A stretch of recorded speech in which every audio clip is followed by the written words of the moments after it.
Salut à tous. Aujourd'hui, on va parler de l'organisation et la préparation quand on devient coach.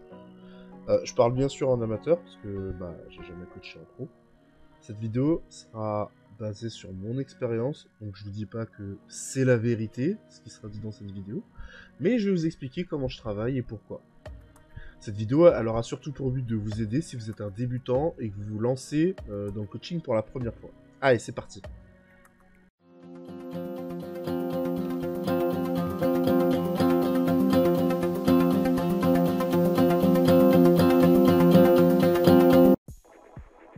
Je vais faire une précision pour commencer. J'ai pas coaché depuis plus de 5 ans.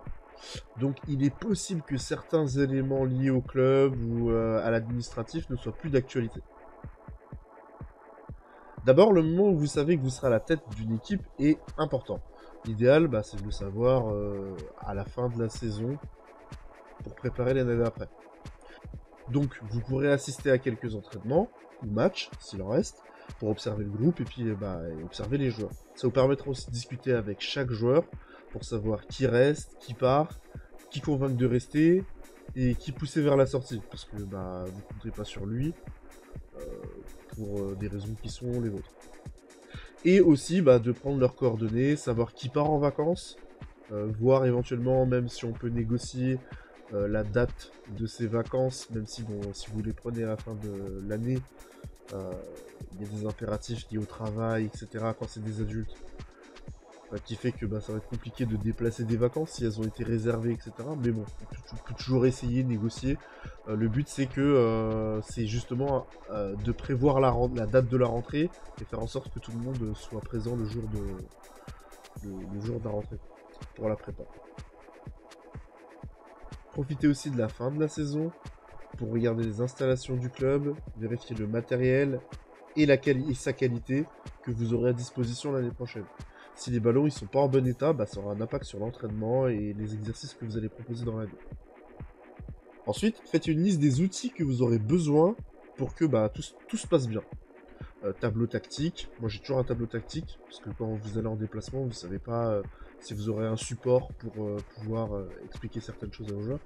Des feutres, un classeur, du papier, des stylos, un sifflet, des chronos, 3 ou 4 c'est bien.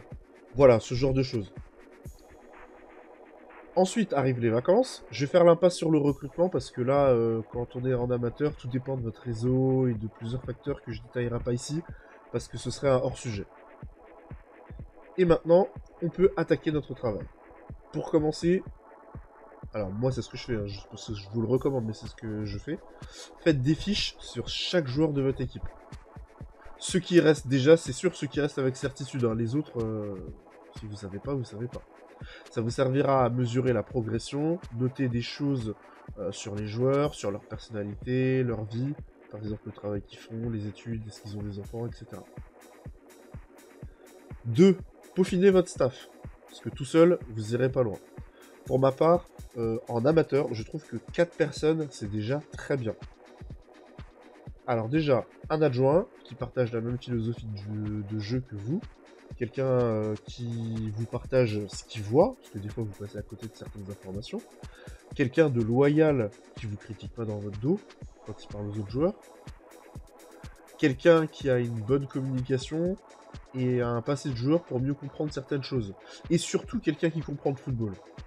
Personnellement, j'ai pas du tout envie de bosser avec quelqu'un qui va dire aux joueurs ouais plus de grinta les gars. Enfin, pour un joueur, ça se traduit par quel comportement sur le terrain? En fait, il en sait rien. C'est un mot fourre-tout qui a une définition par personne. Bon, c'est... Voilà, ça veut rien dire. C'est des mots de fans et de journalistes, mais pas de techniciens. On doit être le plus factuel possible pour expliquer ce qui va et ce qui va pas. Et après, pour tout ce qui va être levier de motivation, là, on peut se permettre d'être un petit peu moins factuel. Ensuite, deuxième personne dans le staff, un superviseur des équipes adverses. Son boulot, c'est d'aller superviser les équipes contre qui on va jouer. Donc, de filmer les matchs, afin que je puisse les analyser, préparer mon plan de jeu pour le match. En fait, il a toute une trame avec des questions à répondre.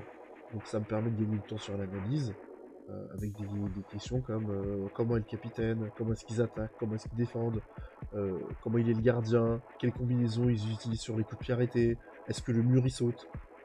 Voilà. Ça a une importance primordiale pour mieux aborder les matchs. Le mieux, c'est que les joueurs ils arrivent sur le terrain et ils savent déjà ce qui va les attendre. Et pour avoir ça, il faut avoir un superviseur des équipes adverses. Ensuite, un intendant, quelqu'un qui accompagne l'équipe, qui prépare les licences, les maillots, prépare les déplacements, remplit les feuilles de match, etc. Voilà, il fait un peu un travail de l'ombre, mais franchement, c'est le plus indispensable des cas. Et un entraîneur des gardiens, son but c'est de faire du spécifique, parce que le rôle de gardien, c'est pas celui des joueurs de champ. Donc il va avoir plein de situations à travailler ses réflexes, les prises de balles, et puis avec moi, un bon jeu au pied, c'est indispensable. Voilà pour cette partie du staff. Troisièmement, vous avez une partie de l'équipe, le staff et les fiches. Maintenant, c'est le moment d'imaginer le système de jeu dans lequel tout ce beau monde va pouvoir s'épanouir. Vous avez trois façons de procéder.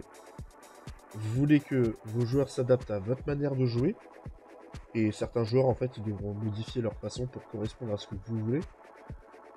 Soit vous voulez mettre les meilleurs joueurs à leur meilleur poste et en fait broder autour. Donc là encore, il va y avoir certaines personnes qui ne joueront pas forcément à leur poste, mais c'est des joueurs qui sont considérés un petit peu moins forts. Ou alors, mettre tous les joueurs à leur poste et construire autour, quitte à mettre des bons joueurs sur le banc, parce que voilà, il n'y a qu'un seul... comment dirais-je, il y a 3 ailiers qui sont de bon niveau, mais vous pouvez en mettre que 2. Donc vous n'allez pas le mettre avant-centre, il sera sur le banc. Vous prenez le risque qu'il parte, si jamais vous faites ça, parce que c'est des bons joueurs que vous les mettez sur le banc. Voilà, donc vous avez vous allez avoir des décisions à prendre, et vous avez tout l'été pour vous décider. 4. Préparez la rentrée. Vous demandez à vos joueurs qui sera là pour la reprise et qui ne sera pas là. Ensuite, vous allez devoir préparer votre programme de reprise, les séances d'entraînement, les objectifs et les matchs amicaux. Donc tout ça, il faut s'organiser. 5èmement, vous regardez le calendrier du championnat dès qu'il tombe, notamment pour prévenir le superviseur.